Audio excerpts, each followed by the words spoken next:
Good evening to everyone. I hope you all are right. मतलब अच्छे होंगे। अंग्रेजी हमारा कमजोर है, काहे चिंता करते हो। तो देखो हम लोग आज स्टार्ट करेंगे आज का क्लास जो है सैंपल फिफ्थ पेपर में हम लोग 4 पहले डिस्कस कर चुका हूं और अभी हम लोग डिस्कस क्या कर रहे हैं, तो इसमें डिस्कस कर रहे हैं CGL 22 और CPU 22 के आए हुए क्वेश्चंस जो कि पेपर में आ सकते हैं, उनको डिस्कस कर रहे हैं।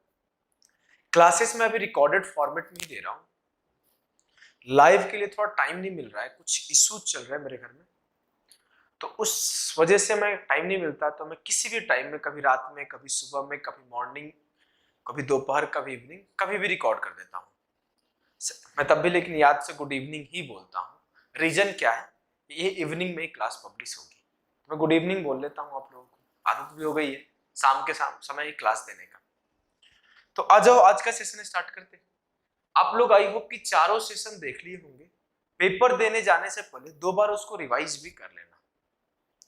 यह है आपका आज 5वां सेशन और कल से आपका पेपर भी स्टार्ट है। तो आप आई होप कि पेपर में बहुत अच्छा परफॉर्म करेंगे और बहुत ही अच्छा करेंगे अपने आने वाले लाइफ में भी। बात को समझ गए? कोई दिक्कत तो नहीं है ना? देखो ये आज का सेशन स्टार्ट हुआ। जनरली क्या होता था कि मैं अपना क्वेश्चन सिर्फ लाता था और डिस्कस करता था, लेकिन 2 बच्चे कमेंट किए थे। एक है शिल्पी सिंह, उनका एक TSD का सवाल है, और एक था राकेश कुमार, उसका एक टाइम एंड वर्क का सवाल है। तो मैं पहले इन दोनों को ही डिस्कस कर देता हूं, फिर हम लोग अपने सवालों पे मूव करेंगे। समझ गए ना? आ जाओ करते हैं। क्या है? Ram travelled from a place Z to P. Ram traveled from a place Z to P at an average speed of 130 km per hour. He traveled the first 75% of the distance in 2/3 of the time and the rest at an average speed of x km per hour. Then the value of x by 2 each. x by 2 का value क्या है? अब देखो आपको पता क्या है, पता क्या नहीं है, उससे फर्क नहीं पड़ता है। सवाल को समझा। जेड से पी तक जा रहा है, उस टाइम उसका जो एवरेज स्पीड है ना वो 130 किलोमीटर पर आवर है। फिर बोला है कि 75% डिस्टेंस को 2/3 टाइम में कर रहा है। तो आप क्या करो, एक इमेजिनरी टाइम एज्यूम कर लो और आपके पास एक स्पीड है ना? और जैसे ही आप इमेजिनरी टाइम एज्यूम करोगे तो स्पीड इनटू टाइम, डिस्टेंस आपका आ जाएगा 390। भैया 3 क्यों एज्यूम करें? सवाल उठता है ना कि भैया आपने टाइम को 3 आवर क्यों एज्यूम करा। मैं आपको बता देता हूं मैं 3 आवर ही क्यों एज्यूम किया। यहां पर बोला गया था ना कि वो अपना डिस्टेंस का, अपने सम डिस्टेंस को 2/3 टाइम में ट्रेवल करना है। तो मैं 3 का मल्टीपल ले लिया कि उसका 2 यूनिट टाइम निकल जाएगा तो 1 यूनिट बच जाएगा। मतलब मुझे 3 आवर एज्यूम कर लिया, उसके पास जब 2/3 उसका निकल गया होगा, इट मींस 2 आवर निकल गया होगा और बचा होगा 1 आवर। अब जो बचा हुआ डिस्टेंस होगा वो 1 आवर में ट्रेवल होगा। सवाल को फिर से समझना। बोला है कि जो भी डिस्टेंस था उसका 75% ट्रेवल हो गया।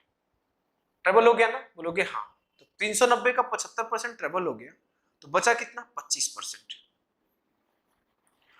अब इस डिस्टेंस का आपको कितना टाइम में ट्रेवल करना है? तो पूरा 3 आवर टाइम था जिसमें 2 आवर आपका खत्म हो चुका है, तो 1 आवर में ट्रेवल करना था। तो इसको 1 आवर में ट्रेवल कराए तो ये आपका जो आएगा इसी स्पीड से वो ट्रेवल करेगा। लेकिन आपको एक्स स्पीड नहीं बताना, आपको जो बताना है ना वो बताना है कि x by 2 का वैल्यू क्या है। दोनों तरफ 2 से डिवाइड कर दो। 8 का टेबल पढ़ो।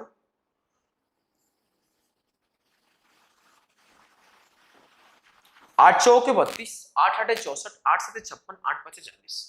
कट गया ना? 48.75 किलोमीटर पर आवर उत्तर है शिल्पी सिंह के सवाल का। बेहद आसान सवाल है, ये सब लिखना नहीं होता है, सिर्फ इतना में इस सवाल का उत्तर आता है। सिर्फ इतना में इस सवाल का उत्तर आता है। आपको सीधा देखना है 130 गुणा 3, 390 का 25%, और टाइम 1 आवर हो गया। बस इतना लिखना होता है, ये तो मैं आपको समझाने के लिए लिखा हूं। अगला सवाल है राकेश का। राकेश का सवाल है कि 12 आदमी और 15 औरत can finish a piece of work in 10 days। 21 women and 24 children can finish the same work in 15 days। In how many days 1 man, 3 women and 2 children together finish the same work? बोला है कि 12 man, ध्यान से देखना सवाल को, भी समझो आप बच्चा लोग, सवाल को समझना। बोला है कि 12 मैन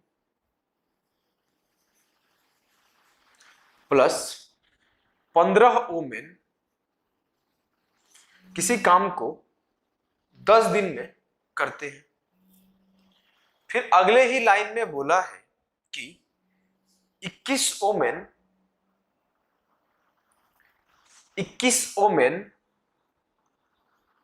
और 24 चिल्ड्रन उसी काम को 15 दिन में करते हैं।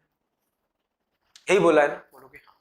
अब आप ध्यान से देखो, आपको निकालना है क्या, 1 मैन, 3 वोमेन और 2 चिल्ड्रन। कैसे निकालोगे? तो आपको एक रिलेशन बनते दिख रहा होगा मेरे भाई, और रिलेशन क्या है ध्यान से देखो। अगर मैं इन दोनों को ऐड कर दूं तो क्या मिलेगा, 12 main plus 15 plus 21 36 women plus 24 children. अब यहां ध्यान से देखो, अगर मैं 12 कॉमन कर दूं तो 1 आदमी 2 औरत और 1 आदमी 3 औरत और 2 बच्चे होंगे। बोलोगे हाँ। इनका जो एफिशिएंसी आएगा वही तो मेरे को चाहिए कि 1 आदमी 3 औरत और 2 चिल्ड्रन, इनकी ही एफिशिएंसी चाहिए, और कुछ चाहिए क्या? नहीं। तो आ जाओ करते हैं। अगर मैं बोलूं कि टोटल वर्क क्या होगा, तो बोलोगे 10 और 15 का एलसीएम 30, 10 तिया 30, 15 दूना 30। अब मैं बोला कि इसका एफिशिएंसी क्या आएगा, तो 3 2 5। तो मैं बोला अगर 1 आदमी 3 औरत और 2 चिल्ड्रन का एफिशिएंसी क्या आएगा, तो बोलोगे भैया उसका एफिशिएंसी आएगा 5/12। लेकिन सवाल में बोला है कि 1 आदमी 3 औरत 2 चिल्ड्रन टुगेदर उस काम को अपने डबल एफिशिएंसी से कितना देर में खत्म करेंगे, डबल ऑफ एफिशिएंसी। मतलब ये जो एफिशिएंसी है उनका है, लेकिन इसके 2 गुना एफिशिएंसी चाहिए, तो इसको 2 से मल्टीप्लाई कर दो। तो जो उनका टोटल वर्क था वो 30 था, और जो एफिशिएंसी था वो इसका 2 गुना था। टाइम आप फाइंड आउट करो, तो आपका टाइम आएगा, उल्टा कर दिया का, 6 जाएगा ऊपर मल्टीप्लाई हो जाएगा और 5 से कट जाएगा, 36 are. 36 are will be the correct answer. 36 days होगा, 36 डेज।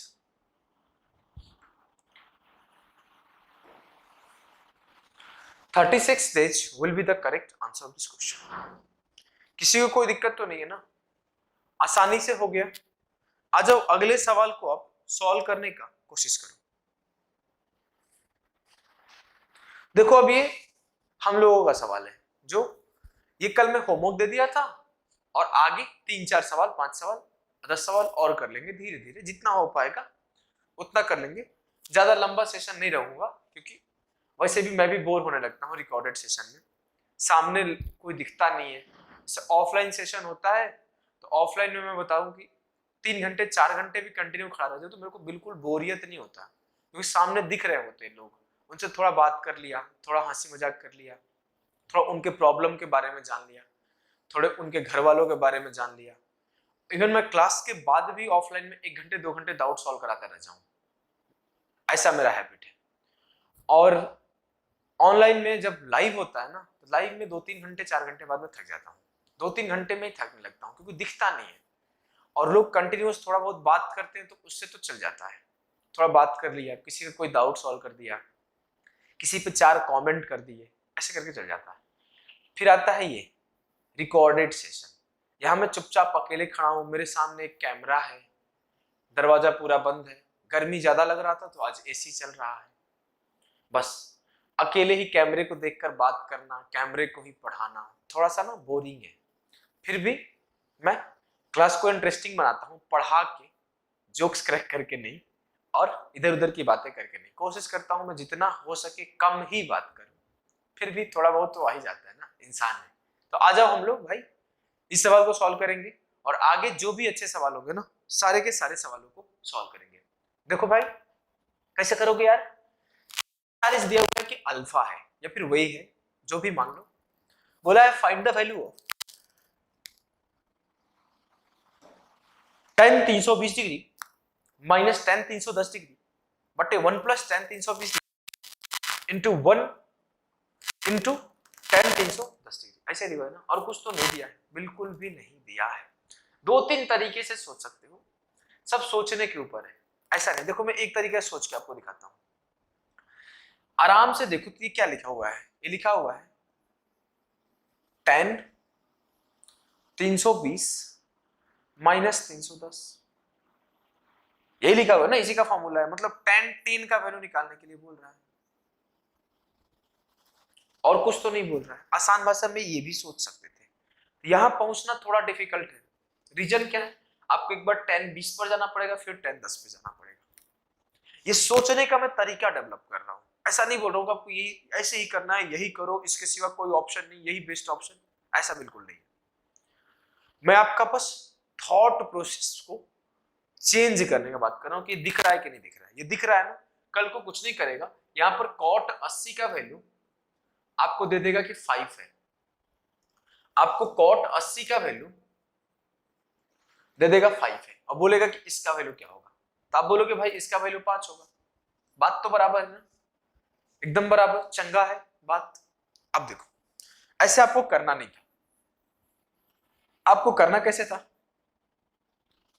देखो tan 40 अल्फा है, यहां पर tan 40 बनते हुए दिख रहा है क्या, मेरे को दिख रहा है, तुमको दिख रहा है क्या भाई, नहीं दिख रहा है तो आ जाओ इसे पकड़ के दिखा देता हूं। क्या है, 320 को क्या लिख सकते हो, 360 माइनस 40। अब आपको पता है कि क्वाड्रेंट जो होता है, ये फर्स्ट है, ये सेकंड है, ये थर्ड है, और ये फोर्थ है ना, एकदम बात है सही। अब आपको पता है कि फर्स्ट में साइन कॉस पॉजिटिव होता है, सेकंड फर्स्ट में ऑल पॉजिटिव होता है, इसमें साइन पॉजिटिव होता है और कॉसिक, और इसमें टेन पॉजिटिव होता है और इसमें कॉस पॉजिटिव होता है। और टेन 360 माइनस 40 किस में जा रहा है, फोर्थ में जा रहा है। और आपको पता है जब भी 90 का इवन मल्टीपल हो, मतलब 360 प्लस थीटा हो, 360 माइनस थीटा हो, 180 प्लस थीटा हो, 180 माइनस थीटा हो, तो उस केस में जो tan है वो tan ही रहेगा, जो साइन है वो साइन ही रहेगा, जो कॉस है वो कॉस ही रहेगा। सिर्फ आपको क्वाड्रेंट जो है ना उसके नेगेटिव होगा कि पॉजिटिव होगा डिसाइड कर देगा। तो क्वाड्रेंट फोर्थ है, tan का तो tan रहेगा लेकिन नेगेटिव हो जाएगा, तो आपका tan 320 को आप लिख सकते हो कि tan 40। अब मैं आपको फिर दिखाता हूं अगला लाइन। अगला लाइन आप देखो मेरे भाई, मेरे यार, मेरे लल्ले, मेरे जिगर के छल्ले, देख लो क्या है, 310 जो है ना 270 प्लस 40 है। अब ये 270 प्लस 40 है, इसका मतलब क्या बेटा, इसका मतलब है कि फिर से ये फोर्थ क्वाड्रेंट में जा रहा है। बस मतलब ये है कि वो 90 इंटू 3 है। इस केस में जो tan है वो cot में चेंज हो जाएगा, जो tan 270 प्लस थीटा होगा वो माइनस cot थीटा आएगा। तो ऑलरेडी एक माइनस था और फिर से एक माइनस हो गया, तो ये cot 40 डिग्री हो गया। नीचे क्या होगा, 1 plus minus tan 40 into minus cot 40, tan theta into cot theta, एक हो गया, माइनस माइनस प्लस हो गया, एक प्लस एक दो हो गया। ऊपर tan 40 का वैल्यू क्या है, अल्फा, तो माइनस अल्फा, थोड़ा नीचे लिख लेते हैं, माइनस ए, cot 40 का वैल्यू क्या होगा, उसको उल्टा कर दो, 1 अपॉन ए। सॉल्व किया तो 1 माइनस ए स्क्वायर, और नीचे एक ए आ जाएगा तो ये 2a हो जाएगा।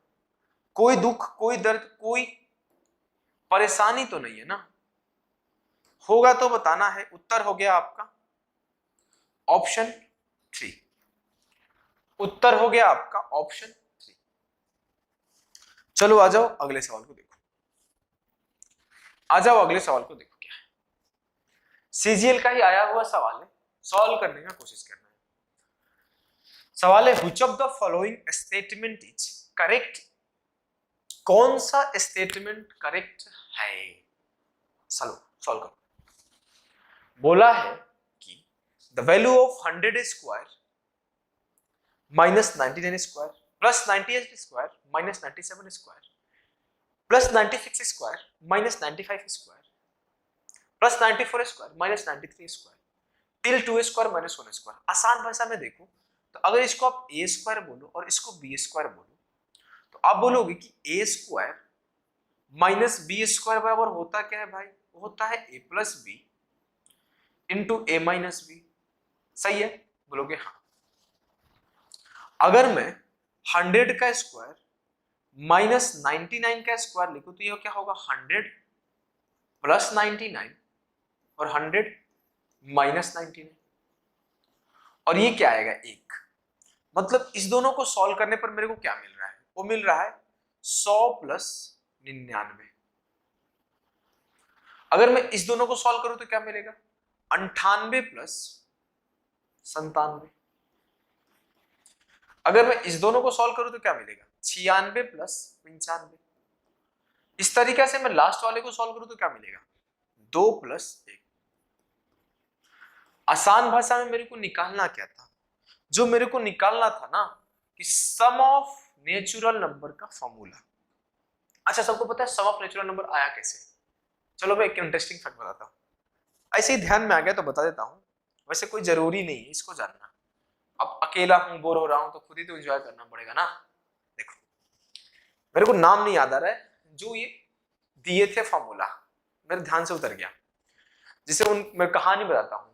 कहानी क्या हुआ था? वो जो साइंटिस्ट थे, मैथमेटिशियन, उनका टीचर परेशान करने के लिए उनसे बोला ना, टीचर जो था उस मैथमेटिशियन के बचपन में उस बच्चे से, यार ध्यान से उतर गया नाम उनका, मेरे को ध्यान था। मतलब उनसे बोला ना कि बेटा तुम ये करो, इसको जोड़ के दिखाओ कि 1 plus 2 plus 3 plus 4 plus 5 till 100। बोला जोड़ के दिखाओ क्या आएगा।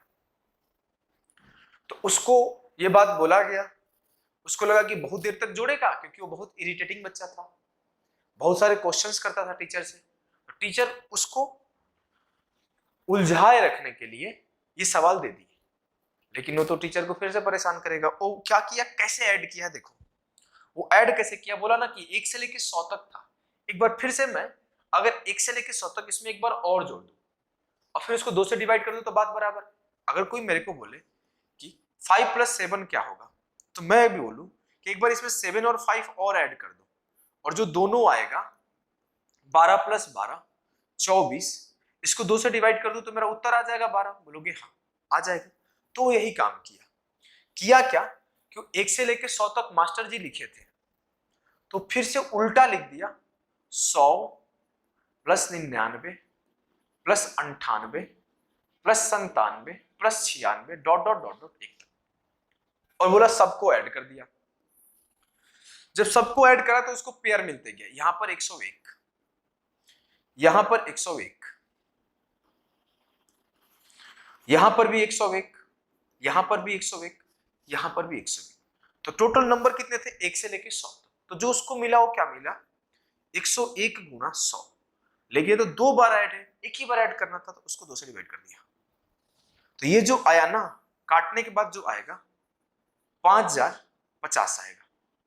तो यहीं से फॉर्मूला भी निकल के आया कि सम ऑफ n नंबर का फॉर्मूला क्या होगा। देखो कैसे निकालेंगे कि 1 plus 2 plus 3 plus 4 plus 5 till n, और इसको उल्टा करके अगर मैं फिर से लिख दूं कि n plus 1 plus n plus n minus 1 plus n minus 2 plus n minus 3 till 1, अगर मैं सबको ऐड करता हूं तो मुझे क्या मिलेगा? मुझे मिलेगा n plus 1 into n plus 1 plus है ये plus n plus 1 till n plus 1। अगर मैं सबको गुणा करूं तो क्या मिलेगा मेरे को? n into n plus 1। अब ये दो बार है, एक बार इसका और एक बार इसका, दो बार सम है, लेकिन जरूरत मेरे को एक बार सम का है तो इसको 2 से डिवाइड कर दूंगा। तो यहीं से फॉर्मूला निकल के आया कि जो सम ऑफ नेचुरल नंबर होता है ना भाई, सम ऑफ नेचुरल नंबर होता है ना, होता है n इंटू एन प्लस 1/2। यही है कहानी। चलो अब सवाल पे आते हैं। अब सवाल क्या था कि इनका सम 5050 आएगा, तो हाँ आएगा, हाँ आएगा। मतलब ओनली 1 हो सकता है, बोथ 1 और 2 हो सकता है, लेकिन 2 और 4 नहीं हो सकता। बोला है कि अगर जैसे मेरे को प्रूफ हो गया कि एक सही है तो आइदर 1 आंसर होगा या फिर सी आंसर, 2 और 4 तो नहीं होगा ना। अब आ जाओ, बोला है कि अगर 8x प्लस 8/x बराबर है -16 के और x जो है 0 से छोटा है, तो बताना है x to the power 197 plus x to the power -197 का वैल्यू क्या होगा। देखो आपको ये कॉन्सेप्ट पता है कि 8x प्लस 8/x अगर -16 है तो 8 से काटो तो x प्लस 1/x किसके बराबर आएगा, -2। तो आपको ये कॉन्सेप्ट पता ही होगा कि जब x प्लस 1/x 2 होता है तो x क्या होता है, 1 होता है, और जब -2 होता है तो x -1 होता है। प्रूफ कर लो, क्वाड्रेटिक सॉल्व करोगे आ जाएगा। अब आपको पता हो गया कि x -1 आता है तो x टू द पावर 197 तो -1 टू द पावर 197। अब आपको ये कहानी भी पता होगा मेरे भाई, मेरे यार, मेरे दोस्त, मेरे जिगर के छल्लो। देखो क्या कि -1 के पावर अगर मैं इवन नंबर रखूं तो ये पॉजिटिव देता है, और -1 के पावर ऑड रखूं तो ये नेगेटिव देता है। कैसे? तो देखो बताता हूं। -1 के पावर 1 रख लो, क्या आएगा, -1। -1 के पावर 3 रख लो, क्या आएगा, -1। -1 के पावर 5 रख लो, -1। तो ये ऑड रखने पर क्या दे रहा है, ये ऑड रखने पर आपको दे रहा है नेगेटिव। और -1 के पावर 2 रख लो तो ये 1 देगा, -1 के पावर 4 रख लो ये 1 देगा, तो ये 1 आएगा। तो ये बात आपको याद है। तो यहां पर बोला है कि 197 मतलब ऑड नंबर है तो ये -1 हो जाएगा, और ये -197 है तो -1 के पावर -197 से कुछ नहीं फर्क पड़ता है, सिर्फ ये बट्टे में है तो ये भी -1 देगा। तो -1 प्लस -1 उत्तर आएगा -2। तो आपको यहां पर दिया है कि इसका वैल्यू 2 आना चाहिए। पॉसिबल है क्या? नहीं। मतलब जो ये 2 ऑप्शन है वो गलत है, इस वजह से बोथ 1 और 2 गलत है। जो उत्तर करेक्ट होगा वो होगा only 1 is correct, only 1 is correct. बात को समझ गए? अगले सवाल को सॉल्व करिए। अगला सवाल आपका है डेब्ट ड्यू डिस्चार्ज CSI इंस्टॉलमेंट का। सॉल्व करने की कोशिश करना है, फटाफट से सॉल्व कर लोगे आप, कोई दिक्कत नहीं होगा।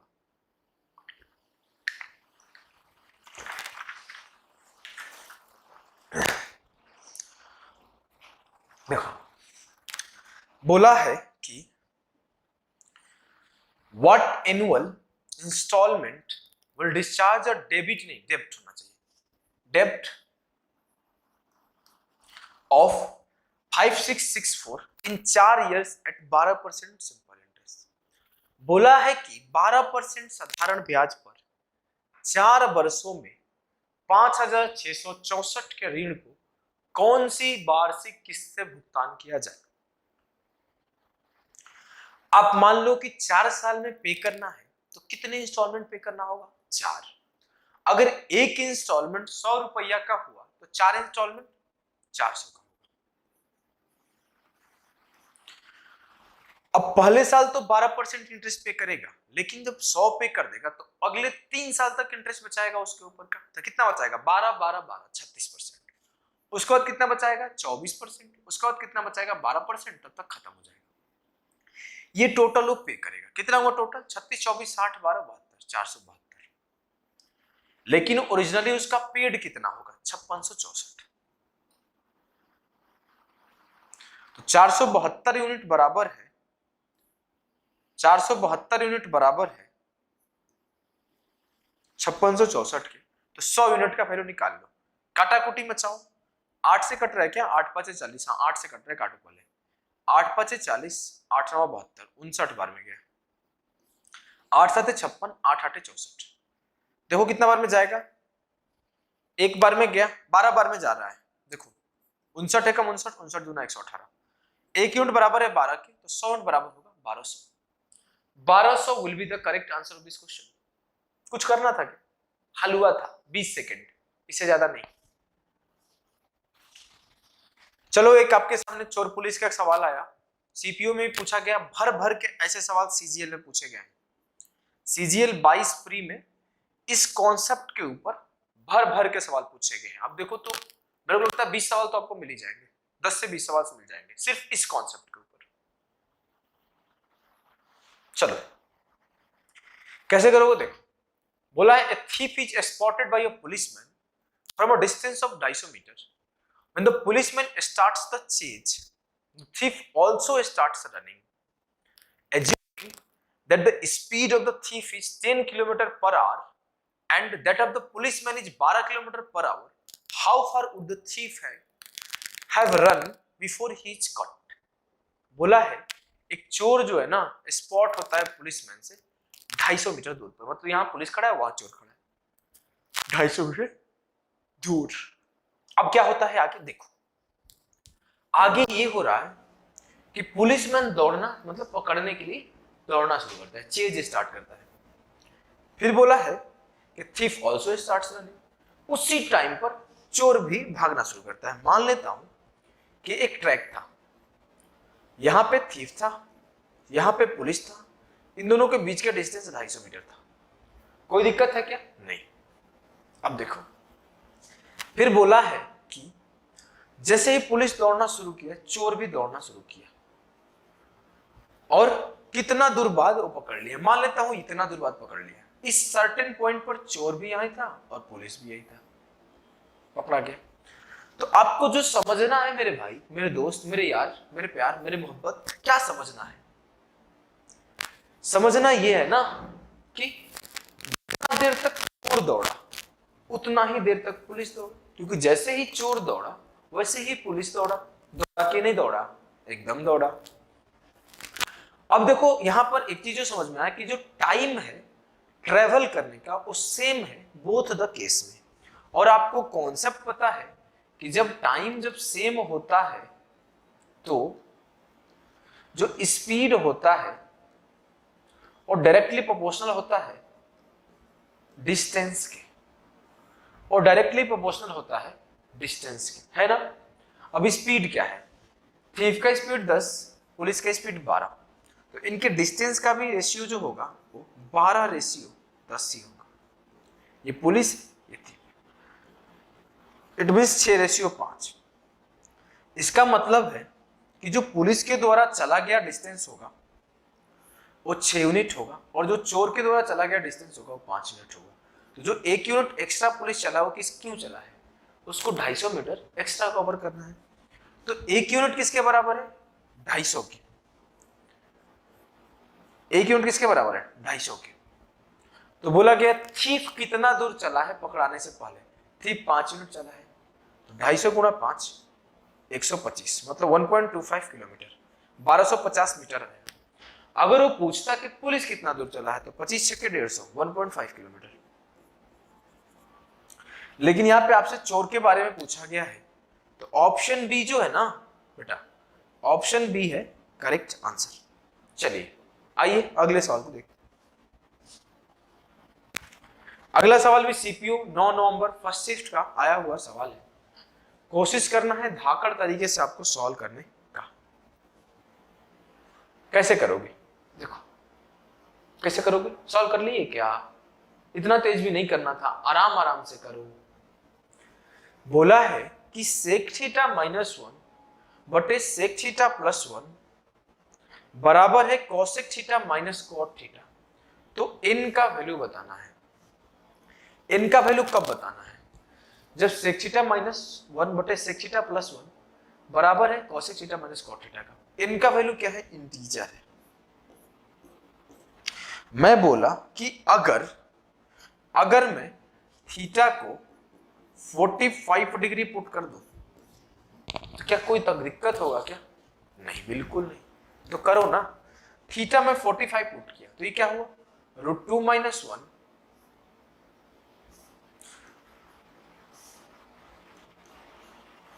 √2 - 1 बटे √2 + 1 टू द पावर n बराबर होगा √2 - 1।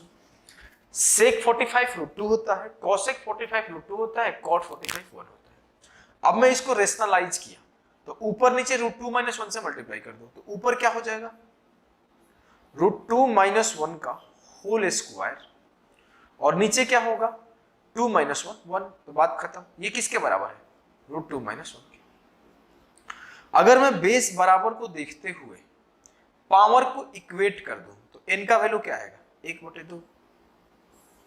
इट मींस n का जो वैल्यू आया वो 0.5 आया। क्या है भाई 0.5। कोई दिक्कत है क्या नहीं, किसी भी तरीके का नहीं, आसानी से आ गया। हाँ चलो आ जाओ इस सवाल को सॉल्व करो। अगला सवाल है आपका राइट एंगल ट्रायंगल से। फोटो दिख रहा है कि नहीं दिख रहा है? दिख रहा है। मैं फिर से बना देता हूं, मैं फिर से फोटो बना देता हूं।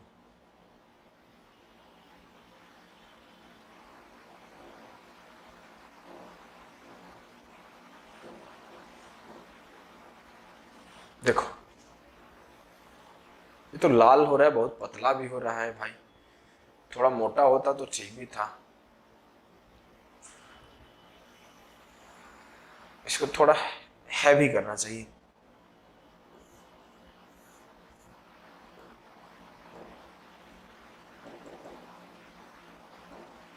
इसका साइज नहीं चेंज होगा क्या पता नहीं, इसका सिस्टम नहीं समझ में आ रहा। कोई बात नहीं। तो देखो आपका ये जो है ना वही है ट्रायंगल।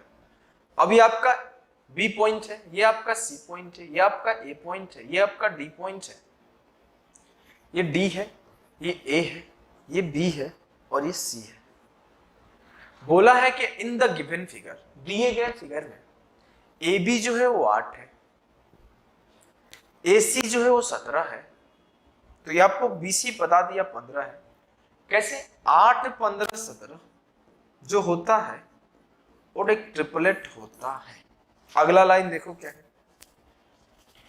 बोला है एडी का लंबाई ज्ञात करें। सबका लंबाई आ जाएगा। अगर आपसे कोई पूछता बीडी का लंबाई क्या है तो बीडी के लिए क्या निकालना पड़ेगा, बीडी बराबर होता है A B into B C बटे ए सी, मतलब 15 8 120/17। अगर कोई आपसे बोले एडी तो एडी क्या होता है, एडी होता है ए बी का स्क्वायर बटे ए सी,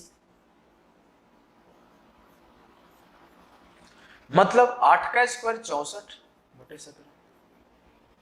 अगर कोई बोलता है कि सी डी का वैल्यू बताओ तो सी डी क्या होता है बी सी का स्क्वायर बटे ए सी। इट मीन्स 15 का स्क्वायर 225/17। जरूरत मेरे को सिर्फ इसका था तो काम कर लो। 17 × 51 एक ही ऑप्शन है 3 से, ऑप्शन सी 17 × 51 17 7 119 करके सिर्फ और सिर्फ एक ही ऑप्शन है जो कि इजीली उत्तर आपको दे गया। अगला सवाल रेस का है, करने का कोशिश करो। रेस का सवाल है, सॉल्व करने का कोशिश आपको करना है। बोला है कि 1500 मीटर के रेस में अगर जैसे जिंदगी भी एक रेस है, सब दौड़ रहे हैं, 37,000 वैकेंसी है, सबको जॉब चाहिए। आते टाइम में जब मैं आज क्लास लेने से पहले आ रहा था तो एक स्टूडेंट से बात हुई, वो टेंशन में था। टेंशन में क्या था कि भैया डर लग रहा है, क्या करूं। पूछा मॉक दे दूं क्या, बोला कि तुम्हारा स्कोर क्या आता है मॉक में, क्योंकि ना मॉक का जिसका कम स्कोर आता है ना उसको लास्ट टाइम पे मॉक नहीं देना होता है, क्योंकि क्या होगा और कम आ जाएगा 5-10 मार्क्स तो कॉन्फिडेंस गिर जाता है। और जो कुछ होते हैं ना प्रो होते हैं जिनका स्कोर बहुत अच्छा आता है, वो लोग कभी भी किसी भी टाइम पे मॉक दे देंगे। उनका 10-20 मार्क्स कम भी आता है ना तो उनको टेंशन नहीं होता है। तो उससे पूछा कितना स्कोर आया, तो बोला कि एक कोई लाइव मॉक था किसी कंपनी का, उसमें दिया था 354 आया।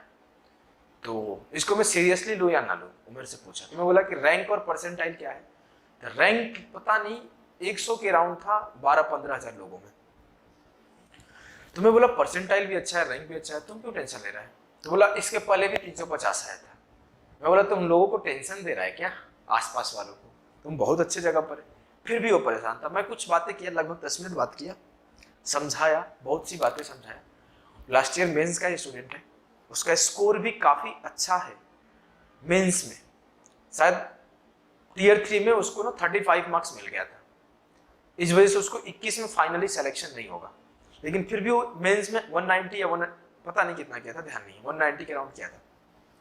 तो मैं समझाना क्या चाहता हूं कि अगर आपको डर लग रहा है कि आपका स्कोर 250 आ रहा है, 260 आ रहा है, 240 आ रहा है, 220 आ रहा है, तो मत डरो। डर तो भी रहे हैं जो ज्यादा ला रहे हैं, तो फिर फर्क ही क्या रहेगा। आपको जाके अपना 100% देना है। हो सकता है किसी का 100% 390 हो, किसी का 100% 380 हो, किसी का 100% 340 हो, किसी का 100% 120 हो। तुम अपना 100% दोगे ना, तो उसके बाद उसको कैसे इंप्रूव करना है, क्या क्या गलतियां करी हो तुम, क्या गलतियां नहीं करनी चाहिए थी, ये सीखोगे। कल ही एक और बच्ची से बात हुआ स्कोर कार्ड आने के बाद, उसके मैथ्स में घर पे 45 प्लस आते थे, 50 से 50 भी आते थे। एग्जाम के दिन 29 आया, रीजनिंग में 29 आया, 28, जीके में 26 आया, सॉरी इंग्लिश में 26 आया, और जीके में 12 मार्क्स आए। ऐसे करके 102 या 104 मार्क्स आए। तो बोला कोई बात नहीं, सिर्फ आपको ये नहीं देखना है कि आपसे आगे कोई है, आपसे पीछे भी बहुत है। तो अपने पीछे वाले को देख के कभी आपको ओवर कॉन्फिडेंट नहीं होना है, और आगे वाले को देख के लेस कॉन्फिडेंट नहीं होना है। दोनों प्रॉब्लम, बैलेंस बना रहना चाहिए। जैसे जिंदगी में ना कुछ लोगों के साथ क्या होता है कि पॉकेट में 4 पैसे आते ही हवा में उड़ना शुरू कर देते हैं। कुछ बहुत लोगों के साथ होता है, 4-6 गाड़ियां ले लेंगे, 4-6 बातें हवा में फेंकने लगेंगे। तो आपको वैसा नहीं बनना है। ऐसा नहीं कि सिर्फ तुम्हारे पास ही पैसा है, या फिर सिर्फ किसी एक के पास ही पैसा है। बहुत लोगों के पास बहुत सारी चीजें हैं। जितना हो सके शांत रहो। तो ऐसा नहीं कि सिर्फ तुम्हें टैलेंटेड हो, तुमसे ज्यादा भी टैलेंटेड है और तुमसे कम भी टैलेंटेड है। अगर तुम शांत हो तो अच्छा कर जाओगे, ज्यादा हवा में उड़ोगे तो कोई पर काट के निकल जाएगा। समझ गए ना। तो बी कॉन्फिडेंट, बी काम, बी पेशेंट बट फार्म, मतलब ढीठ बने रहो। ढीठ ही खत्म नहीं होना चाहिए, शांति से ही अपना काम करते रहो। कोई आएगा जाएगा, तुमको कोई उखाड़ नहीं पाएगा कुछ। समझ गए ना। भाई हो बहन हो, सब ध्यान से समझो।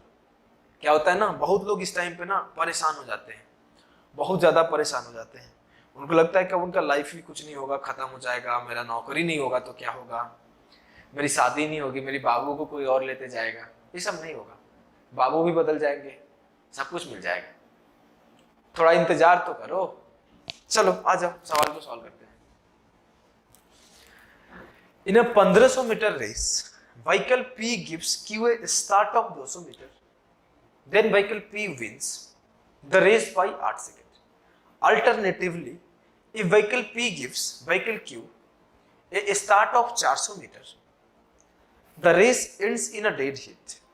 How long does vehicle P take to run 1500 meter? देखो दो केसेस दिया गया है, दोनों ही केस में जो रेस का लेंथ है ना वो 1500 मीटर ही है। 1500 मीटर ही है। बस कहानी कुछ यूं है कि एक बार P जो है ना Q को 200 मीटर का स्टार्ट देता है और फिर 8 सेकंड से हरा देता है। यही कहा ना। हाँ, P यहां पे, मतलब P यहां से यहां पहुंच गया, Q सिर्फ और सिर्फ इतना ही डिस्टेंस ट्रेवल कर पाया। दूसरे केस में Q 400 मीटर का स्टार्ट लेता है और P के साथ ही उस पोजीशन पर पहुंचता है। यही बोला गया है कि एक केस में 8 सेकंड और ज्यादा लगता है Q को, और दूसरे केस में जब 400 मीटर के स्टार्ट लेता है तो उसको सेम टाइम पर पहुंचते हैं। इट मींस अगर मैं आसान भाषा में बोलूं तो जो ये 200 मीटर का डिस्टेंस एक्स्ट्रा यहां पे इसको दिया गया, यही 200 यहां पे कम रह रहा होगा, तभी तो नहीं चल पा रहा था। बोलोगे हाँ, मतलब क्या मिला मेरे को कि 200 मीटर का डिस्टेंस ट्रेवल करने में क्यू के द्वारा लगने वाला टाइम जो है वो क्या है 8 सेकेंड। तो स्पीड ऑफ क्यू क्या है, स्पीड ऑफ क्यू क्या है, वो है भैया 200/8, 25 मीटर पर सेकेंड, 25 मीटर पर सेकेंड उसका स्पीड है। तो मैं बोलूं कि पी के द्वारा 1500 मीटर चलने में कितना समय लगा होगा। देखो मैं बताता हूं एक बात, यहां से यहां तक कितना डिस्टेंस चला है, ये 1100। तो जितना टाइम लगा होगा क्यू को 1100 मीटर चलने में, उतना ही टाइम लगा होगा पी को 1500 मीटर चलने में। कोई दिक्कत है क्या इसमें? तो कोई दिक्कत नहीं है ना। जितना टाइम क्यू को यहां से यहां तक लगा होगा, उतना ही टाइम पी को यहां से यहां तक लगा होगा। बोलोगे हाँ। तो टाइम निकाल लिया पी के लिए, तो 1100/25, 44 second will be the correct answer. 44 second will be the correct answer. कोई दिक्कत तो नहीं हुआ ना, आसानी से आ गया इस सवाल का आंसर। चलो एक ट्रिग्नोमेट्री का और सवाल फटाफट से सॉल्व करो।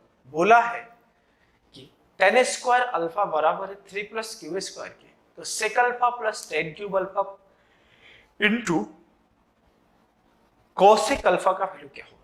देखो ये सवाल जो है ना सीडीएस में कई बार पूछा गया है, पास्ट में भी सीजीएल में कई बार पूछा गया है, एक बार शायद पूछा गया है, और 2022 में लगभग 2 से 3 बार इसको पूछा गया है।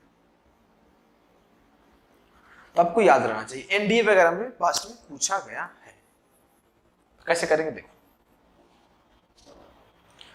अगर मैं बोलूं कि ये सेक अल्फा है और इसको मैं लिख लूं tan square alpha, tan alpha को मैं ऐसे लिख लूं कि साइन अल्फा बटे cos alpha into cosec alpha, तो कोई दिक्कत है क्या? नहीं, ये दोनों कट के एक हो जाएगा। 1/cos अल्फा क्या होता है? Sec alpha. Sec alpha common ले लिया, तो ये अंदर में क्या मिला? 1 + tan स्क्वायर अल्फा मिला। 1 + tan स्क्वायर अल्फा क्या होता है? Sec square alpha. तो मेरे को अल्टीमेटली अगर मैं देखूं तो इस पूरे पार्ट को सॉल्व किया तो मेरे को क्या मिला? Sec cube alpha. मेरे को किसका वैल्यू निकालना है भाई मेरे को sine cube sec cube alpha का वैल्यू फाइंड आउट करना है। How will we find? देखो अब मेरे को पता है कि 1 + tan स्क्वायर होता है सेक स्क्वायर -1,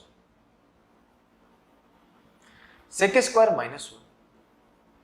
तो मेरे को सेक स्क्वायर अल्फा का वैल्यू मिला 4 + क्यू स्क्वायर। मैं कुछ नहीं करूंगा, इसके भी पावर में 3/2 चिपका दूंगा, इसके भी पावर में 3/2 चिपका दूंगा, और इसके भी पावर में 3/2 चिपका दूंगा। ये 3/2 और 2 कट के सेक क्यूब बना लेगा। तो सेक क्यूब अल्फा का वैल्यू क्या मिला? 4 + Q square to the power 3/2, to the power 3/2। कोई दिक्कत नहीं हुआ होगा, बेहद ही आसानी से सवाल सॉल्व हो गया। थोड़ा सा मैं तेज कराता हूं क्योंकि क्वेश्चन ज्यादा है, फटाफट से हम लोग करेंगे। देखो ये भी सीजीएल प्री 2022 का ही आया हुआ सवाल है। करो आप फटाफट से करो। कैसे करोगे?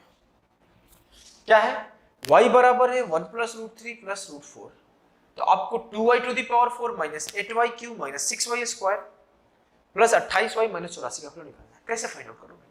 तरीका एक ही है, यहाँ पे y टू द पावर 4 है, मतलब स्क्वायर 2 बार हुआ होगा, सीधे तो टू द पावर 4 होता नहीं है। तो आ जाओ स्क्वायर करते हैं, आ जाओ फटाफट से स्क्वायर करते हैं। मैं इसको लिखा कि y - 1 का होल स्क्वायर, y - 1 का होल स्क्वायर बराबर √4 को मैं 2 लिख लिया, तो 2 + √3 का होल स्क्वायर। अब मैं सॉल्व करता हूं तो क्या मिलेगा? y स्क्वायर -2y + 1 बराबर होगा 4 + 3 7 प्लस 2 दूना 4 √3। कोई दिक्कत तो नहीं है ना? नहीं। अब मैं एक बार और स्क्वायर करना है, रीजन क्या है? y टू द पावर 4 चाहिए, तो मैं कुछ नहीं किया, इस 7 को इस साइड लाके स्क्वायर कर दिया कि y स्क्वायर -2y -6 का होल स्क्वायर बराबर होगा 4√3 का होल स्क्वायर।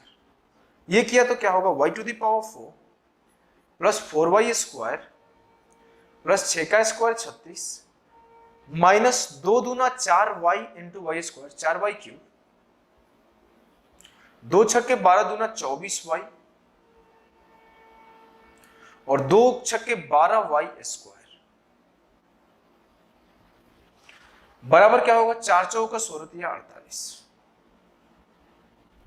अब देखो, आप ध्यान से, आपको चाहिए क्या, आपको चाहिए 2y to the power 4 8y cube 6y square, लेकिन यहां पे आपके पास सिर्फ y4 है। पहले मैं इसको अरेंज करता हूं, सिंपल तरीके से अरेंज करता हूं। अरेंज किया तो क्या है, y to the power 4 plus नहीं minus 4y cube 12y square और 4y स्क्वायर निकाला तो 8y स्क्वायर 4 24y और इस 36 को उस साइड भेज दिया तो 48 से 36 किया क्या होगा, 36 और 12 48। कोई डाउट है क्या, ये बात लिखने में, y to the power 4 4y cube square minus 8y square 24y और ये 36 उधर भेज दिया 12। अब देखो मेरे को चाहिए क्या और मेरे पास है क्या। देखो मेरे को चाहिए 2y4 8y क्यूब, तो मैं सबको 2 से मल्टीप्लाई किया, सबको 2 से मल्टीप्लाई किया तो क्या मिला मेरे को, 2y4 minus 8y cube minus 16y square plus 48y बराबर 24 के, दोनों तरफ 2 से मल्टीप्लाई किया था। अब देखो यहां पर आपको चाहिए 6y स्क्वायर और 28y, आपको यहां पे है क्या 16y स्क्वायर और 48y, तो 6y स्क्वायर चाहिए तो इसके लिए क्या करोगे, 10y स्क्वायर को ऐड कर दो और 48y चाहिए तो क्या करना पड़ेगा, 28 नहीं 20y को, 28y चाहिए तो 20y को ऐड कर दो, 20y को माइनस कर दो। अगर मैं देखो 10y स्क्वायर माइनस 20y का वैल्यू क्या है, तो यहां पे आप आ जाओ, इस पार्ट को उठाओ तो यहां आपको क्या पता है कि जो y स्क्वायर माइनस 2y है वो किसके बराबर है, 6 प्लस 4√3।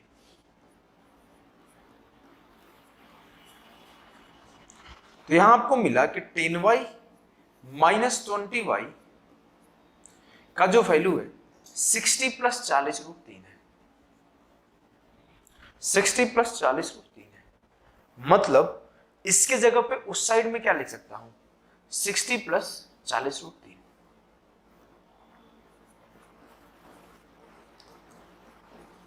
बस बात खत्म। अब देखो ऐसे सवालों को आपको ऐसे ही स्टेप वाइज लिख के सॉल्व करना पड़ेगा, कोई अदर ऑप्शन नहीं मिलेगा आपको। 2y4 minus 8y cube minus 16y square 48 और 20y जो हो जाएगा 28y हो जाएगा और 16 और 10 6 हो जाएगा। इस 84 को जैसे इस साइड लाऊंगा तो बचेगा 40√3 जो कि ऑप्शन 1 है, जो कि ऑप्शन 1 है। बात को समझ गए, कोई दिक्कत तो नहीं हुआ ना, बिल्कुल भी नहीं हुआ होगा। चलो अगले सवाल को करो। अगला सवाल क्या है देखो, in a circle of a radius 3 centimetre, two chords of a length 2 centimeter and 3 centimeter lie on the same side of a diameter. What is the perpendicular distance between the two chords? देखो इसके लिए photo बनाने की जरूरत नहीं है, इसके लिए अगर आप थोड़ा सा आपका इमेजिनेशन स्ट्रांग है तो आपको बिल्कुल ही फोटो बनाने की जरूरत नहीं है, देखते ही कर दोगे, देखते ही कर दोगे कि कैसे करना है। चलो मैं फिर भी फोटो बना दे रहा हूं, फिर भी मैं फोटो बना दे रहा हूं आपको समझाने के लिए, मैं फोटो बना दे रहा हूं। देखो अगर आपके पास ये सर्कल था, अगर आपके पास ये सर्कल था तो ये बोल रहा है कि एक कॉर्ड यहां है, एक कॉर्ड यहां है, आपका सेंटर यहां है, तो जो ऐसे दो इनके बीच का जो दो ये डिस्टेंस होगा ना, ये बताओ क्या होगा। यही पूछा है, यही पूछा है ना, बोलोगे हाँ। अल्टीमेटली आप देखो तो आपके पास दो ट्रायंगल ही तो बनते दिखेगा, एक आपका ये ट्रायंगल है और एक आपका ये ट्रायंगल है, और जो यहां से यहां तक का डिस्टेंस निकालना है। दोनों ट्रायंगल में क्या क्या फिक्स है, क्या फिक्स है देखो, आप बोला है कि मैं एक बार देखूं तो ये 3 है, और जो ये बड़ा वाला सेंटर होगा, बड़ा वाला कॉर्ड होगा ऊपर होगा, तो ये 3/2 हो जाएगा, क्योंकि पूरे का लेंथ 3 है तो आधे का लेंथ 3/2 होगा, तो मेरे को ये डिस्टेंस आ जाएगा। और दूसरी बार में जब मैं बनाऊंगा तो ये मेरा फिर से 3 है, लेकिन जो कॉर्ड का लेंथ है वो 2 है, तो ये 1 हो जाएगा। तो इसका लेंथ क्या हो जाएगा, 3 का स्क्वायर माइनस 1 का स्क्वायर, √8। √8 का मतलब है 2√2। 3 का स्क्वायर माइनस 3/2 का स्क्वायर, इट मींस क्या होगा 9, और 9 माइनस 9/4, इट मींस 3√3/2। अब एक लेंथ ये है और एक लेंथ ये है, लेकिन आपको पता है कि ये बड़ा है, मतलब 2√2 बड़ा है, तो इसमें से इसको माइनस कर दो, तो 2√2 माइनस 3√3/2, तो 4√2 माइनस 3√3, ऑप्शन 1। माइनस करके देखो, देखो वही आएगा 2√2 माइनस 3√3/2, ये 2 दूना 4√2 माइनस 3√3/2। कोई दिक्कत नहीं है ना, कोई दिक्कत तो नहीं होगा, बेहद ही आसानी से उत्तर आ गया होगा। चलो आ जाओ अगले सवाल को कर। अगला सवाल देखो सिंप्लीफिकेशन का है, फटाफट से करना है। चलो देखो, आपको मैं हमेशा सिंप्लीफिकेशन सॉल्व करते टाइम सिखाया हूं कि उल्टा साइड से सॉल्व करो, और जहां आपको प्लस और माइनस का चिन्ह देखे उसको आप डिवाइड कर लो। डिवाइड करने का सेंस है कि आपको ना ये पार्ट अलग है, देखो ये पार्ट एकदम अलग है, ये पार्ट एकदम अलग है, इनको अलग सॉल्व किया जाएगा। तो मैं इस छोटे टुकड़े को सॉल्व कर लूंगा, उस छोटे टुकड़े को सॉल्व कर लूंगा, फिर उनके साथ सॉल्व करते जाऊंगा। देखो, तो टुकड़ा सॉल्व करना आसान होता है। अब मेरे को ये सॉल्व करना है, तो 3x² बटे x है, तो x से x खत्म, x³ बटे 3x है, मतलब मिला क्या x² बटे 3। अब मेरे को एक सॉल्व करना है, तो 5 या 15x 16/3, ये माइनस है, इसमें साथ साथ -3 का मल्टीप्लीकेशन होने वाला है। 3 से 3 खत्म, 3 खत्म, जो मिला वो क्या मिला, जो मिला वो मिला कि -16 प्लस x², यहां से यही मिला ना। मैं इस पूरे पार्ट को सॉल्व किया तो ये निकल के आया, कोई दिक्कत तो नहीं है ना। फिर से एक बार सॉल्व कर देता हूं, देखो फिर से एक बार सॉल्व करता हूं। x से x गया 3x हुआ, x³ बटे 3x मतलब x² बटे 3, 3 5 15x 16/3, तो 16/3 माइनस x² बटे 3, 3 से मल्टीप्लाई करोगे तो -16 और माइनस x² और माइनस प्लस x²। अब देखो आप, ये सॉल्व हो गया, ये खत्म। अब देखो इसको सॉल्व करते हैं, 5x बटे 10 मतलब x बटे 2, तो x² भागा x बटे 2, इट मींस 2 बटे x। ये क्या हुआ, x खत्म, ये कट के आया 2x, और जैसे ये 2x आया, जैसे ये 2x आया तो 4 दूना 8x प्लस 7x 15x हो गया। 15x किसके बराबर हुआ मेरे भाई, 15x बराबर हुआ 0 के। बात को समझ गए, एक सेकंड।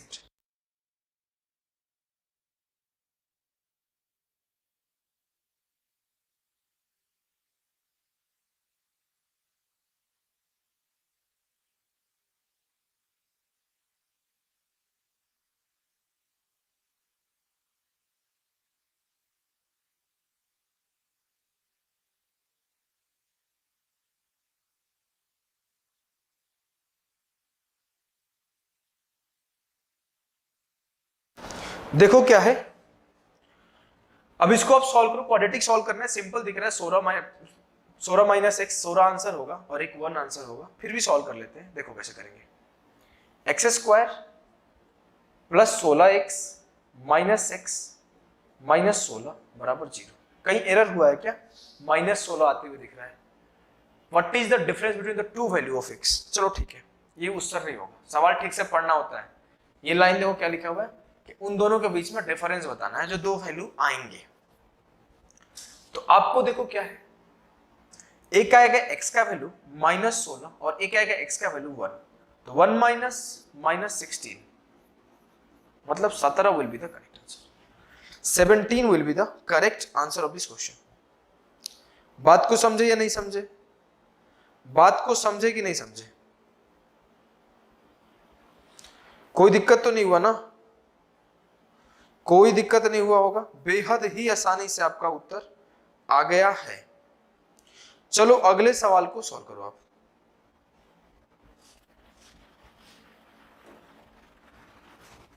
क्या है अगला सवाल? देखो,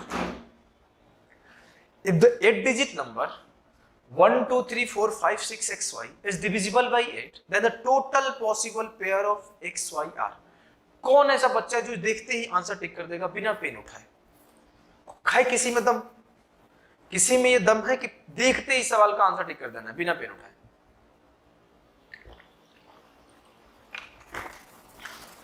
देखो क्या है, बोला है कि 8 डिजिट का नंबर है जो कि 8 से डिविजिबल है।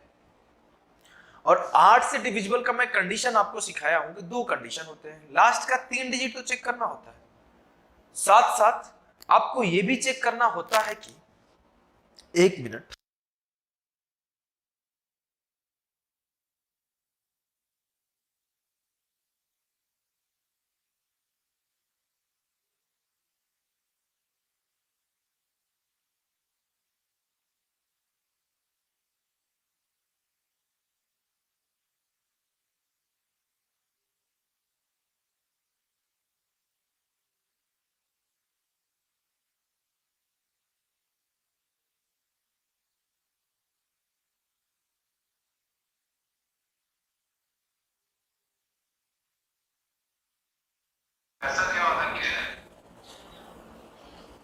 देखो क्या है, बोलता है ना कि जो है 9941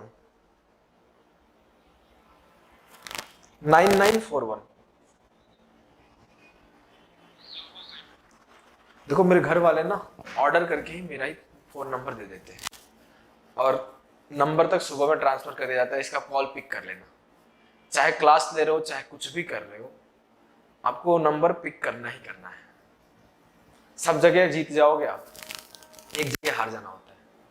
घर के पास पूरी जग जीत के आ जाओ, एग्जाम में टॉप करके आ जाओ, मार झगड़ा करके जीत के आ जाओ, लेकिन वहां हारना पड़ेगा, समझे ना? मैं किसी का फोन नहीं पिक करता अगर बीच में आके, किसी का भी पिक नहीं करता कभी भी, लेकिन यहाँ उठाना पड़ता है। चलो आ जाओ, सिखाता हूँ। डिस्टर्बेंस होता है, बहुत गुस्सा आता है, लेकिन उसको भी स्माइल करके हटाना पड़ता है। चलो आ जाओ। देखो जो 8 का डिविजिबिलिटी होता है ना भाई, वो 2 केस होते हैं। लास्ट का 3 डिजिट तो चेक करना ही, साथ साथ एक बात और है कि अगर 3rd डिजिट इवन हो गया तो आपको 3rd डिजिट की इवन होते ही सिर्फ आपको 2 डिजिट चेक करना है, तीसरा डिजिट नहीं चेक करना है। और अगर 3rd डिजिट ऑड हो गया तो लास्ट के 2 डिजिट में 4 ऐड करके चेक करना है। लेकिन यहां पर कौन सा केस है कि 3rd डिजिट जो है इवन है, और 3rd डिजिट जब इवन है तो मेरे को ये वाला कंडीशन चेक करना है कि जो ये 2 डिजिट है वही 8 का डिविजिबल होना चाहिए। मतलब जो XY का पेयर है वही 8 का डिविजिबल होना चाहिए। तो पहाड़ा पढ़ना शुरू कर दो। 8 दूना 16, पहले 8 एकम 8, 8 दूना 16, 8 तिया 24, 8 चौके 32, 8 पंचे 40, 8 छके 48, 8 सते 56, 8 अठे 64, 8 नवा 72, 8 दहा 80। यही होगा ना? बोलोगे हाँ। तो XY के कितने पेयर मिल रहे हैं? 0 8 1 6 2 4 3 2 4 0 4 8 5 6 6 4 7 2 8 0, 10। लेकिन गलत है। अब क्या गलत है भैया? तो एक और पेयर मिलेगा जो है 0 0 0 0, वो भी तो 0 टाइम्स में कट जाएगा ना? बोलोगे हाँ। मतलब ये 10 नहीं 11 टोटल पेयर होंगे, एक 0 0, और ये सब के सब पेयर पॉसिबल है 8 के डिविजिबिलिटी चेक करते टाइम। बात को समझ गए? कोई दिक्कत नहीं हुआ होगा? चलिए इस सवाल को सॉल्व करिए। बोला है कि ABCD एक स्क्वायर है, फिर बोला है कि MAB एक इक्विलेटरल ट्रायंगल है। तो देखो जो ये ABCD है ना, ये आपका एक स्क्वायर है, और साथ साथ जो ये ट्रायंगल है MAB, ये इक्विलेटरल ट्रायंगल है। फिर बोला है कि MC और MD को ज्वाइन कर दिया गया। तो आपको बताना है कि MDC का वैल्यू क्या होगा, इस एंगल का वैल्यू पूछा गया। अगर मैं बात करूं तो आपको बहुत अच्छे से पता है कि जो आपका स्क्वायर होता है उसमें एक राइट एंगल होता है 90, और जो आपके ट्रायंगल होते हैं उसमें 60 60 तीनों बनता है। बहुत अच्छी बात है। तो इस एंगल का वैल्यू क्या होगा 150, 90 प्लस 60 150 डिग्री। ये आपका 90 और वो आपका 60। अगला बात आप समझो, आपको पता है कि जो स्क्वायर का साइड होता है वो इक्वल होता है, चारों इक्वल है, और जो ट्रायंगल का साइड होता है वो भी इक्वल होता है, तीनों इक्विलेटरल का। इट मींस जो ये है बराबर है इसके, तो जो ये है वो बराबर होगा इसके। तो जो आपको ये ट्रायंगल बनते दिख रहा होगा कौन सा, एमबीसी, एमबीसी, एमबीसी में दो साइड इक्वल है, एक एंगल 150 है, इट मींस ये और ये एंगल भी इक्वल होगा। तो ये दोनों का सम कितना होगा 30, तो दोनों को आधा आधा कर दो, ये भी 15 डिग्री होगा और ये भी 15 डिग्री होगा। सेम कहानी, ये भी 15 डिग्री होगा और ये भी 15 डिग्री होगा। तो ये कितना होगा 75 डिग्री, ये कितना होगा 75 डिग्री, और ये कितना होगा 30 डिग्री। कोई दिक्कत तो नहीं है ना, कोई दिक्कत तो नहीं है। आसानी से उत्तर आ गया कि 75 degree will be the correct answer of this question. चलो अगले सवाल को सॉल्व करो।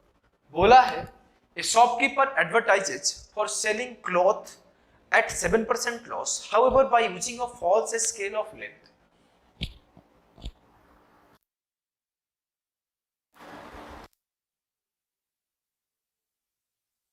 हेलो हेलो हेलो, पता नहीं कितना देर से पढ़ा रहा हूं, ऐसा तो नहीं साउंड नहीं किया, साउंड नहीं किया ना तो सॉरी, अभी याद आया, आ जाओ।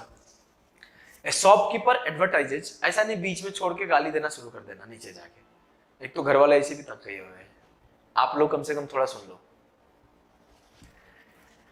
A shopkeeper advertises for selling cloth at 7% loss. However, by using a false scale of length 1 meter, he actually gains 24%. What will be the actual length he uses instead of 1 meter?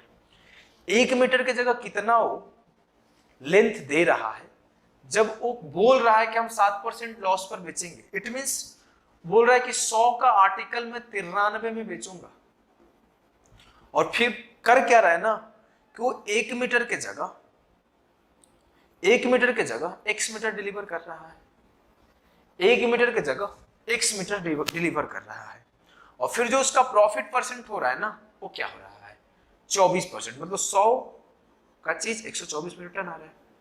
तो इसको इससे divide कर दो, इसको इससे divide कर दो, तो ये 1 का वैल्यू आ जाएगा, x का वैल्यू निकाल लेना। तो x/1 किसके बराबर है, आप ऐसे नहीं लिखो, दिक्कत होगा आपको, ऐसे लिखो x/1 100/100 1 हो गया, और 93/124 ये 4/3 हो गया, तो 3/4 हो जाएगा, 3/4 हो जाएगा। कैसे आया 3/4 पता चल रहा है ना, 100/100 93/124, तो जो 4 यूनिट है वो 1 मीटर के बराबर है, तो 3 यूनिट किसके बराबर होगा, तो 4 यूनिट बराबर हो जाएगा 100 सेंटीमीटर के, तो 1 यूनिट 25 सेंटीमीटर के, तो 3 यूनिट 75 सेंटीमीटर के। कोई दिक्कत हुआ क्या, नहीं कोई दिक्कत नहीं हुआ होगा ना, नहीं बिल्कुल होना ही नहीं चाहिए। आ जाओ अगले सवाल को सॉल्व करो। सीपीयू का है वो सवाल है, बोल रहा है कि in the given figure the length of arc AB is equal to twice the length of radius r of the circle, find the area of sector OAB in terms of the radius। यहां पर दिया गया है कि जो arc AB का length है वो 2r है तथा रेडियस r है, तो इस सेक्टर का एरिया बताइए। आपको पता है कि लेंथ ऑफ आर्क निकालते कैसे हैं, तो होता है θ/360 degree into 2 into pi into r, ये हुआ लेंथ ऑफ आर्क जो कि बराबर है 2 ऑफ आर के, 2 ऑफ आर के, 2r के ना equal to twice the length of radius r। सही है। अब मैं 2r से 2r को काट दिया तो मैं बोलूं θ/360 डिग्री किसके बराबर है, तो बोलोगे 1/पाई। अब देखो आप एक कहानी, अभी मैं आपको बोलूं कि एरिया क्या होता है, तो बोलोगे जो एरिया होता है भैया होता है θ/360 इंटू पाई r स्क्वायर। तो θ/360 का वैल्यू क्या है 1/पाई, 1/पाई इंटू पाई r स्क्वायर जो होगा वो एरिया होगा, तो जो एरिया होगा वो होगा r स्क्वायर। बेहद ही आसानी से उत्तर आ गया। अगले सवाल को देखो। अगला सवाल है simplify the following cos x minus √3 sin x/2 simple सा फॉर्मूला आपको साइन ए प्लस बी और कॉस ए प्लस बी का लगाया गया। मैं 1 मिनट में लिख देता हूं सारा फॉर्मूला। देखो आपको अगर लिखना है कि sine A plus minus B का फॉर्मूला क्या होगा, तो आपको याद होना चाहिए sine A plus minus sine A into cos B plus minus cos A into sine B. अगर आपसे कोई बोले कि cos A plus minus B का फॉर्मूला क्या होगा, तो आपको यह भी याद होना चाहिए कि cos A into cos B minus plus, मतलब यहां पर ए प्लस बी है तो यहां पर माइनस आएगा, यहां पे माइनस है तो यहां पे प्लस आएगा, sign A into sine B. अब अपने इच्छा अनुसार इसको सॉल्व कर दो। इसको मैं मिटा देता हूं दोनों फॉर्मूले को। आप लोग थोड़ा स्पीड घटा लेना अगर मैं तेज पढ़ा रहा हूँ तो, क्योंकि 2-4 सवाल है, फटाफट से इन कर देता हूं। अगर मैं इस cos x को ऐसे लिख लूं कि 1/2 इंटू कॉस एक्स और इसको लिख लूं √3/2 इंटू साइन एक्स, तो कुछ ऐसे मैं लिख लिया कि 1/2 into cos x minus √3/2 into sine x, और इस cos x को मैं ऐसे लिख लेता हूं कि ये जो है मेरा वो साइन 30 है, तो ये क्या होगा cos 30। It means sine 30 into cos x cos 30 into sine x मिला क्या, साइन π/6 माइनस एक्स। दिख रहा है क्या उत्तर में? कोई नहीं दिख रहा है। इसको मैं ऐसे भी तो लिख सकता हूं भाई, कैसे कि इस 1/2 को मैं लिख लिया cos 60 और इसको लिख लिया sin 60, तो अब मेरा फॉर्मूला हो जाएगा cos a into cos B minus sine a into sine B. ये हो जाएगा cos π/3 प्लस एक्स। अभी दिख रहा है उत्तर? हाँ दिख रहा है। आपको इतना तो पता है ना कि पाई का वैल्यू 180 डिग्री होता है, तो ये जो 60 लिखा हूं वो π/3 हो जाएगा 180/3 के। ये बात तो आपको पता होगी बेहद ही अच्छे से। तो दो तरीके से लिखा जा सकता था। अच्छा भैया मेरे को ये कॉस लगाना भूल जाओ तो क्या इससे उत्तर नहीं आएगा? बिल्कुल आएगा। ये क्या है? साइन 30 माइनस एक्स, इसको ऐसे लिख दो साइन 90 माइनस 60 प्लस एक्स। अब ये क्या है? साइन 30 माइनस एक्स ही तो है, 90 से 60 गया 30 और 30 माइनस एक्स। तो आपको ये साइन 30 माइनस एक्स को ऐसे लिख लिए कि साइन 90 माइनस थीटा, तो ये किसके बराबर होगा?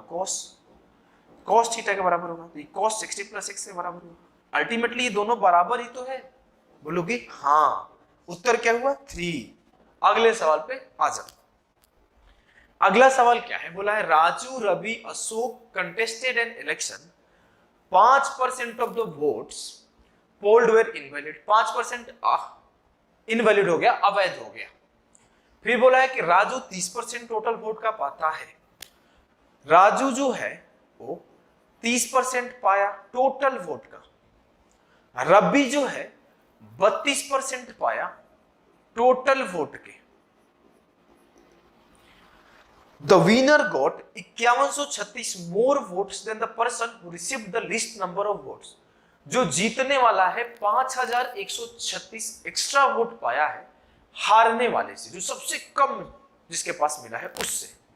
अगर मैं बोलूं कि टोटल 95% वोट वैलिड थे, क्योंकि 5% तो इनवैलिड हुआ, 30 इसको मिल गया, 32 इसको मिल गया, तो जो अशोक होगा, अशोक को क्या मिला होगा? अशोक को मिला होगा 62 और 33 95, 33%। तो जो सबसे लिस्ट है वो राजू है, सबसे हाईएस्ट है वो अशोक है। कितना का डिफरेंस है? 3% का। लेकिन वो बोल रहा है कितना का डिफरेंस होना चाहिए? 5136 का। आज से पूछा गया कि बताओ टोटल नंबर ऑफ वोट क्या होंगे। आपको पता है जो 3% वोट है वो 5136 के बराबर है, तो 100% किसके बराबर होगा? काटा कुटी मचाओ, एक लाइन में आंसर पाओ। 1712 पर 2 जीरो, ये 100% हो जाएगा। 1712 पर 2 zero will be the correct answer of this question. अगले सवाल को देखो क्या है।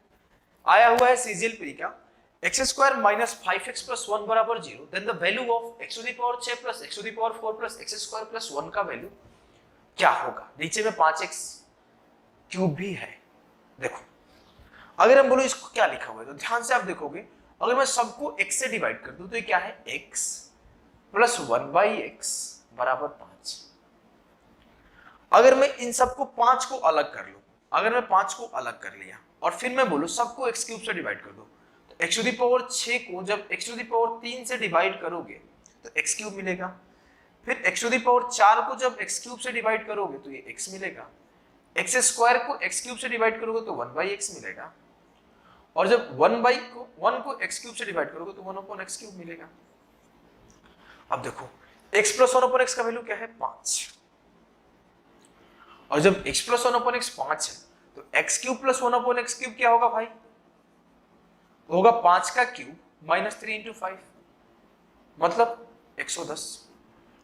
तो इन दोनों का वैल्यू सम का क्या होगा 110, और 110 प्लस 5 भागे 105 मतलब 23 5 115 उत्तर आ जाएगा। 23 5 115 उत्तर आ जाएगा। आज के सवाल आखिरी सवाल है आज के सेशन का, 10 सेकंड के अंदर सॉल्व करना है। क्या है, हिंदी में सिर्फ, टेंशन मत लो। 702 को राम रमेश नरेश के बीच गलती से 1/3 1/4 1/6 के अनुपात में विभाजित करने के बजाय 3/4 6 के अनुपात में विभाजित कर दिया गया था। मतलब ये आपका सही रेशियो है, ये आपका गलत रेशियो है।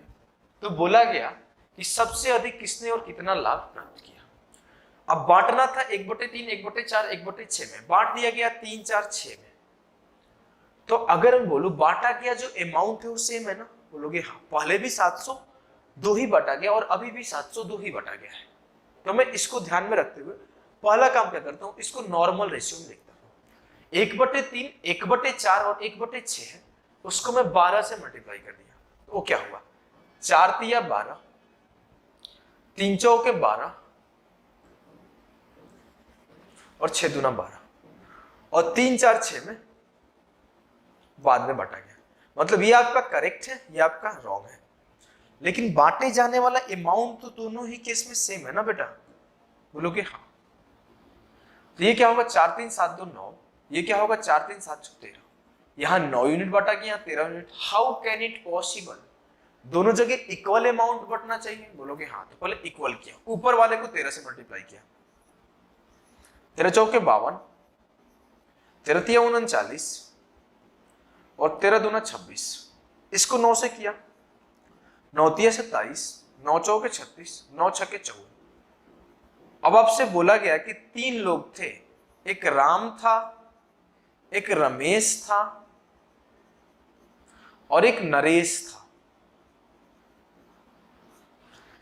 फिर आपसे बोला गया कि सबसे अधिक किसने और कितना लाभ प्राप्त किया। तो सबसे अधिक कौन लाभ प्राप्त किया है, नरेश प्राप्त किया है 28 का। अभी आपके पास जो टोटल अमाउंट था वो क्या था 13 गुणा 9 117। 117 यूनिट धन बटना था, उसमें 28 का प्रॉफिट कमाया। जो 117 यूनिट धन है वो किसके बराबर है 702 के। तो काटो, सीधा सीधा दिख रहा है 6 बार में जा रहा है। 1 यूनिट बराबर है 6, तो 28 यूनिट बराबर होगा 28 छके 168। और जो धन एक्स्ट्रा कमाया है वो नरेश कमाया है 168। Option 3 will be the correct answer. ये राम 168 लिखा हुआ गलत है, धन एक्स्ट्रा कमाया है नरेश। तो यहां पर option C will be the correct answer. आज का सेशन हम लोग यहीं तक रखेंगे, मिलते हैं कल के सेशन में। अभी तक के लिए इतना ही। आई होप आप लोगों का कल का पेपर बहुत जबरदस्त रहेगा, बहुत ही अच्छे से अटेम्प्ट करोगे और बिना प्रेशर लिए, बिना टेंशन लिए, बिना बड़ा टारगेट बनाए, बिना ज्यादा सोचे विचारे रात को ढंग से खा के सो जाओगे। सुबह मम्मी का पैर छू निकलना। मम्मी अगर घर पे होगी ना, अगर तुम बाहर होगे, कॉल करके आशीर्वाद जरूर ले लेना। मम्मी का आशीर्वाद में बहुत जरूरी है। अगर मम्मी पापा सबका आशीर्वाद ना रहना तो कुछ नहीं होगा जीवन में। तो माँ का आशीर्वाद ले लेना। अगर आपको घर से निकल रहे हो ना, तो हमारे घर में ना बाहर जाते हैं कुछ एग्जाम देने या फिर कोई शुभ काम करने, तो हम लोग दही और गुड़ लगा के जाते हैं मुंह में, दही गुड़ खा के जाना पेपर देने। और मैं देवी माँ से आशा करूंगा, देवी माँ से रिक्वेस्ट करूंगा, प्रे करूंगा आप सभी के लिए कि देवी माँ आप लोगों का पेपर बहुत अच्छा रह जाए और इस साल आपकी जल्द से जल्द नौकरी। तो आज के लिए इतना ही, मिलते हैं कल की क्लास में। Tata bye bye, thank you.